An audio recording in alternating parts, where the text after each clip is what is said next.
मंत्री बनने के बाद अब कांग्रेस में कोई होड़ नहीं है।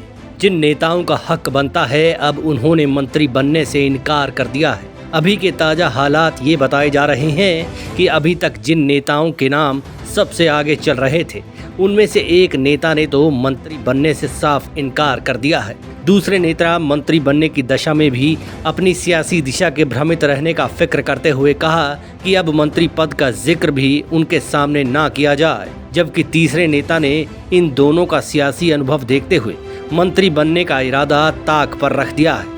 ऐसे में अब सरकार भी खासी उलझन में फंस गई है। खबर ये आ रही है कि जिन तीन नेताओं के नाम पॉलिटिकल मेरिट लिस्ट में टॉप 3 पे थे उन्होंने बतौर मंत्री सरकार के सियासी लैपटॉप लेने से इनकार कर दिया है। इसकी भी वजह है एक वरिष्ठ विधायक जो मंत्री बनने के दावे में सबसे मजबूत हैं। उनका कहना है कि जिस तरह के हालात हैं उनमें अब मंत्री पद पर बैठना सियासत के गर्म तवे पर बैठने जैसा होगा।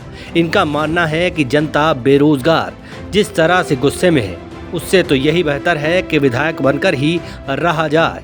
मंत्री बने तो कोई गारंटी नहीं कि जनता के कामों के होने की कोई गारंटी होगी भी या नहीं। बीते 8 महीनों के कार्यकाल में जो सरकार की छवि बनी है उसको देखते हुए अपना भविष्य सरकार में रहने की बजाय जनता के बीच रहने पर ज़्यादा सुरक्षित है। ये सीनियर लीडर कहते हैं कि विकास के काम तो ठप पड़े ही हुए हैं, तबादलों तक के काम भी नहीं हो रहे। मौजूदा कैबिनेट मंत्रियों का दिया हुआ डीओ नोट अगर सीएम ऑफिस से भी अप्रूव होकर चला भी जाए तो भी छोटे बाबू यानी सचिव लोग उनको अमल में नहीं लाते।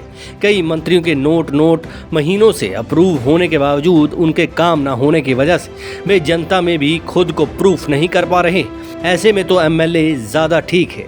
इस माहौल में पब्लिक भी अब कोई लिहाज करने के लिए मूड में नजर नहीं आ रही।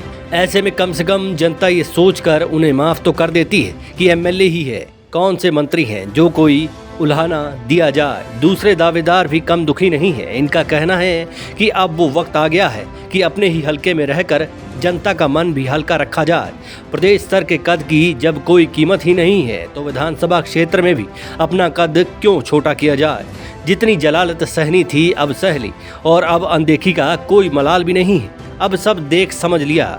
अब तो मंत्री जिस जूनियर सीनियर को बनाए हमारी सरकार के साथ सिर्फ शुभकामनाएं रहेंगी कि ये चलती रहे। तीसरे दावेदार तो बस यही कहकर किनारे हो जा रहे हैं कि जब इन धुरंधरों का धुआं निकला हुआ है तो मैं क्या कह सकता हूँ।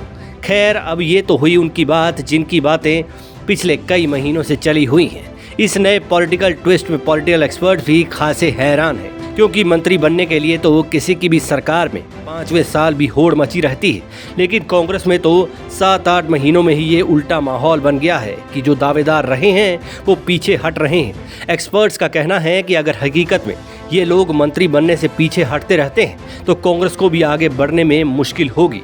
सीनियर लीडर की जगह अगर जूनियर को मंत्री बनाया जाता है तो ये मैसेज फटाक से चला जाएगा कि कांग्रेस में अब मनभेद चरम पर है। आगे लोकसभा चुनाव भी हैं और कांग्रेस की इज्जत का सवाल भी है। ऐसे में अगर ये बवाल भी अभी खड़ा हो जाता है तो कांग्रेस भी मैदान में बैठती नजर आएगी। प्रदेश सरकार अगर उलझन में रही तो फिर हाईकमान भी मंझधार में फंस जाएगा। हाईकमान को भी लोकसभा की एक सीट अहम होगी। यहाँ तो वहम ही खत्म नहीं हो रहे। Manish Kaul, black and white news.